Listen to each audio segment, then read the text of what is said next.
پاکستان کے ڈپٹی وزیر اعظم اور وزیر خارجہ اسحاق ڈار کا کہنا ہے کہ پاکستان اور بھارت کے درمیان فوجی سطح پر سیز فائر مؤثر طریقے سے جاری ہے، لیکن بھارتی سیاسی قیادت اپنی حالیہ شکست ہضم کرنے میں ناکام نظر آتی ہے۔ اسحاق ڈار نے یہ بات ملیشیا کے دارالحکومت کوالالمپور میں پاکستان ہائی کمیشن کی جانب سے منعقد ایک تقریب سے خطاب کے دوران کہی۔ یاد رہے کہ مئی 2025 میں پاکستان اور بھارت کے درمیان چند روز مگر شدید فوجی جھڑپیں ہوئی، جہاں میزائل، ڈرون اور آرٹلری کا استعمال کیا گیا۔ یہ جھڑپیں حالیہ دہائیوں کی بدترین جنگ قرار دی جا رہی ہے۔ پاکستان نے بھارتی جارحیت کے جواب میں آپریشن بنان المرصوص کے نام سے ایک بڑا فوجی رد عمل دیا، جس میں بھارت کے کئی اہم فوجی اہداف کو نشانہ بنایا گیا۔ سیز فائر کا اعلان سب سے پہلے امریکہ صدر ڈونلڈ ٹرمپ نے اپنے سوشل میڈیا پیغام میں کیا، جس کے مطابق واشنگٹن نے دونوں ممالک سے رابطے کے بعد یہ جنگ بندی کروائی۔ تاہم بھارت اس دعوے کو ماننے کو تیار نہیں اور کہتا ہے کہ یہ سیز فائر کسی بیرونی دباؤ کے بغیر ہوا۔ حالانکہ وزیر خارجہ اسحاق ڈار نے تصدیق کی ہے کہ امریکی وزیر خارجہ نے صبح 8:15 پر پاکستان کو کال کی اور کہا کہ بھارت جنگ بندی کرنا چاہتا ہے۔ اسحاق ڈار نے انکشاف کیا کہ پاکستان ایئر فورس نے حالیہ کشیدگی کے دوران 6 بھارتی پائلٹس مار گرائے، جس میں 4 رافیل پائلٹ بھی شامل تھے۔ انہوں نے مزید کہا کہ بھارت نے جنگ کے دوران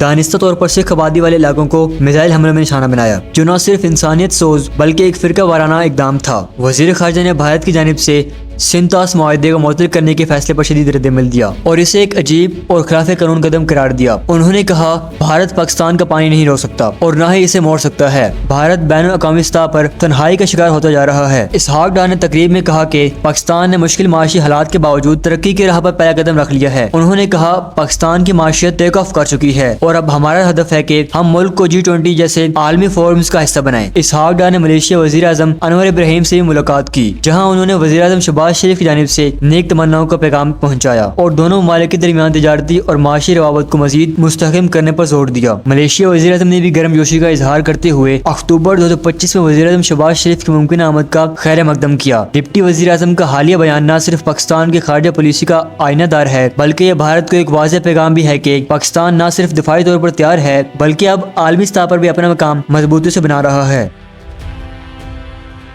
مزید اپڈیٹس کے لیے چینل کو سبسکرائب کریں۔ ملتے ہیں اگلی ویڈیو میں، تب تک کے لیے اللہ حافظ۔